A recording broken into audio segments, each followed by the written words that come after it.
बहू बनी ड्राइवर। मंजित की शादी रोहन से होती है। रोहन को नशे की बुरी लत लगी होती है। एक दिन, अरे माँ, मेरा एक साइड का शरीर काम नहीं कर रहा है। मैं आज खेतों में कैसे जाऊंगा? अरे बेटा, ऐसा ना बोल। तेरे पापा के जाने के बाद से तू ही घर चलाने का सहारा है। मैं डॉक्टर को बुला लाती हूँ। देखिए बहन जी, रोहन के शरीर के एक साइड में लकवा है। अब वो कभी ट्रैक्टर नहीं चला पाएगा। घर में मनहूसियत का माहौल हो जाता है। लीजिए माँ जी, रोटी खा लीजिए। अरे बेटा, मुझे तो भविष्य की चिंता हो रही है। मेरा एक ही बेटा है और वो भी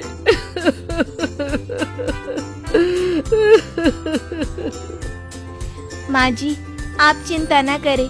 जब तक ये बीमार है मैं खेत जाकर काम कर लिया करूँगी। वैसे भी नशे के कारण इनका शरीर काफी कमजोर हो गया है। अगले दिन मंजीत खेत में जाकर काम कर शाम को घर लौटती है। ये ले बेटा, पानी पी ले। कैसा रहा काम का पहला दिन? माँ जी, काम तो ठीक है, लेकिन मैं अगर ट्रैक्टर चलाना सीख लूँ ना तो काम और भी आसान हो जाएगा। अरे बेटा, दुनिया क्या कहेगी कि औरत होकर ट्रैक्टर चला रही है? माँ जी, या तो हम दुनिया देख ले या अपना घर, कोई बात नहीं। जब ये ठीक हो जाएंगे तो सब ठीक हो जाएगा। अरे बहू, जरा बाहर तो आना। जी माँ जी। बहू, तेरे मामा जी आए हैं, तूने बुलाया था ना? हाँ माँ जी, वो मामा जी ना आज से मुझे ट्रैक्टर चलाना सिखा। मंजित मामा से ट्रैक्टर चलाना सीखती है।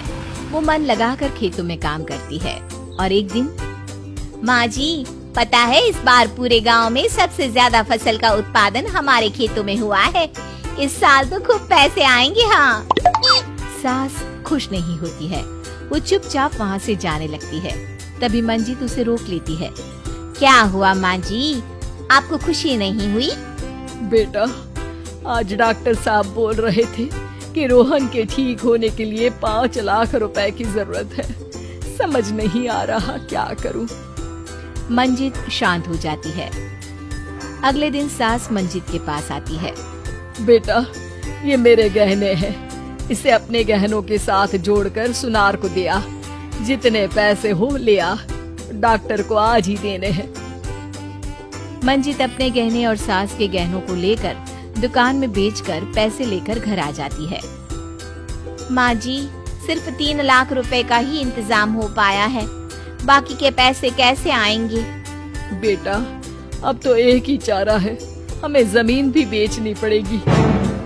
माँ, खेत बेच देंगे तो खाएंगे क्या? अरे बेटा, कोई दूसरा चारा भी तो नहीं है। रोहन ठीक हो जाए तो वो मेहनत करके इससे भी बड़ी जमीन ले लेगा। सास बहू मिलकर खेत भी बेच देते हैं। अब पूरे पैसे लेकर सास डॉक्टर के पास जाती है। डॉक्टर साहब, ये लीजिए सारे पैसे। बस किसी तरह मेरे बेटे को ठीक कर दीजिए। आपका बेटा ठीक तो हो जाएगा, लेकिन 6 महीने का समय लगेगा। सास बहू सोच में पड़ जाते हैं कि अब तो कोई जरिया भी नहीं रहा जहाँ से उन लोगों को कमाई हो। अब कमाएंगे नहीं तो खाएंगे क्या? माँ जी, मेरे माता पिता ने लड़की होने के कारण मुझे ज्यादा पढ़ाया लिखाया नहीं, लेकिन ट्रैक्टर चलाना सीखकर मैं कुछ काम करने के लायक तो हो ही गई हूँ। अरे बेटा, ट्रैक्टर अब कहाँ चलाएगी? खेत तो बिक गए हैं। माँ जी, मैं किसी और के खेतों में दिहाड़ी में काम कर लूंगी।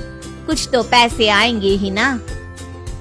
ये कहकर मंजित काम करना शुरू कर देती है। जैसे तैसे उन पैसों से गुजारा चल ही रहा था। माँ जी, पास के अस्पताल से मुझे नौकरी के लिए ऑफर आया है।